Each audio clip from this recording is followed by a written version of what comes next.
Lawmakers aim to ratify the Bayanihan 2 bill next week so that it could be eventually signed by President Rodrigo Duterte into law. Let's get more details from Deputy House Speaker LRay Villafuerte. Congressman Villafuerte, thank you so much for joining us on The Final Word. Thank you for inviting me, Rico. It's an honor to be here. All right, before we get into the details of the Bayanihan 2 and the vaccines, I want to get your opinion. Do you agree with Secretary Duque that COVID-19 is a blessing in disguise to expedite healthcare reforms when we have 3,000 deaths and 182,000 infections? It's very irresponsible for a health secretary to be saying that because aside from COVID, people are dying from other sicknesses that needs attention. Even prior to COVID, we had a problem. Now that we have COVID, it's a bigger problem. So I think it's irresponsible for the health secretary to be making those statements at this time. Absolutely, especially we're in a very sensitive situation wherein there are more than 4,000 infections now per day, and even the UP research group is saying that if GCQ continues until the end of the month, we could see more than 200,000 cases. If he's saying that it's a blessing because it's a wake-up call, then there's something really wrong. I mean, you know, I wonder what he means by a blessing. This is really a pandemic. People are suffering. People are scared. There's no blessing in all of this. Maybe the blessing is we're uniting as a country to fight this. But other than that, it's totally irresponsible to be making all of these statements at this time, Rico. Mali. Mali talaga. All right. So the key to solving this issue is finding that vaccine. And of course, this Bayanihan 2 Act has allocated a huge amount of money for the pre-procurement of a vaccine. So tell us, Congressman, can Congress suggest to the Department of Health which vaccines to pre-procure? Actually, in the law, we really ask the waiving of the phase 4 trials. Why other countries are doing this? In fact, a lot of countries, if you read, Australia put a down in AstraZeneca, US in Pfizer, Israel in Moderna. So the rationale is hindi dapat the Philippines should not be left behind in terms of vaccine procurement. However, in the law, we leave it up to the FDA and Department of Health to determine which brand. We just specified that whatever company, whatever brand you're going to procure, it should be within WHO standards and the HTAC, that agency as under the Department of Health. So dapat WHO recognized. That's really the parameter. Now, you're saying Russia and China WHO? If they are, we can consider. But if they're not, under Bayanihan, we clearly stated it should be WHO accredited or registered or recognized. Yeah, because at this point, the Russian and the Chinese vaccine don't have any scientific data. So you can step in if it's not WHO approved, even though the Russian and Chinese vaccines are approved before phase 4 trials. And you will tell the DOH to look at other options.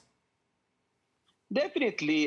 Number one, the basic parameter really, Rico, is not just accreditation. It's availability. Even if it's WHO accredited or registered, will they sell to us?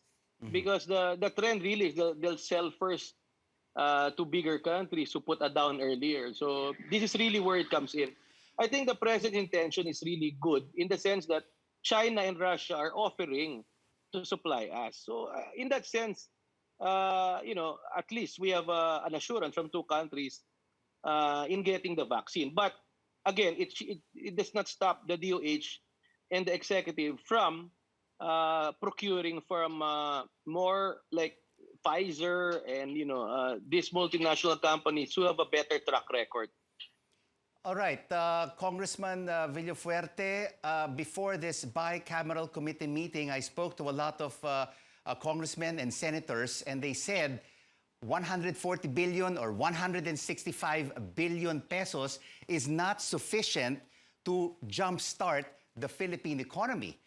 Particularly, we saw a huge contraction in the second quarter from April to June of negative 16.5%. So what will be the next move of Congress once this Bayanihan 2 Act is implemented? Thank you for pointing that out. I agree with you 100%. Congress has passed two stimulus bills, the Cures Act and Arise. We're saying we need at least 1.5 trillion to stimulate the economy. And we practically only pass what? A little over 10% of that. That's very minuscule compared to our Asian neighbors. Then secondly, when we passed Bayanihan 1, we passed 240 billion with the power to realign from the 2020 budget. Meaning, I think they tapped over 500 billion from the budget on top of the 240 billion. So, and that time we passed it, COVID cases were much less. Now, it's what? It has quadrupled, but the Bayanihan 2 amount is only 165 billion. So if, you know, after this, Congress will really push to pass a bigger stimulus package because aside from keeping our citizens healthy from being contaminated by COVID, people are going hungry. So these are the things that we are taking into consideration. At least Bayanihan 2 is out. Yeah. Now we want to focus on the bigger stimulus. Yeah, the bigger stimulus, which you say could be more than 1 trillion pesos. But where will we get the money? Because the president said we're running out of funds.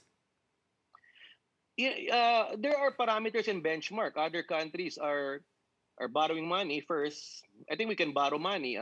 We have a good credit rating. In fact, we were just upgraded by the Japanese agency to A category. Prior to COVID, we're really on the right track. So compared to our Asian neighbors, we're on the right track in terms of credit standing. So we can borrow money.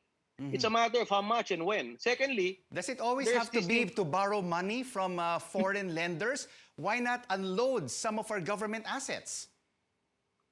Yes, that's second. Unload government assets, sell yung mga primary real estate, golf courses. That's in consideration. And third, there's what you call quantitative easing. That's a technical term of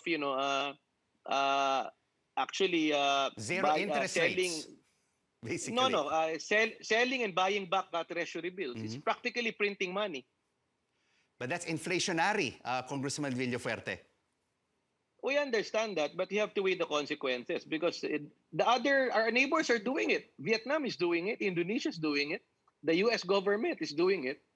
Ano naman yan on a calculated scale, di ba?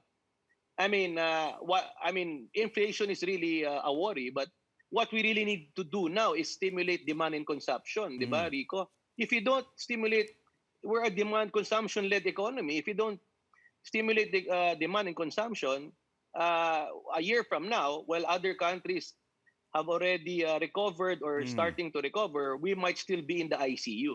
So these are the things we have to weigh in. Thank you so much for your insights and for joining us on the program, House Deputy Speaker LRay Villafuerte.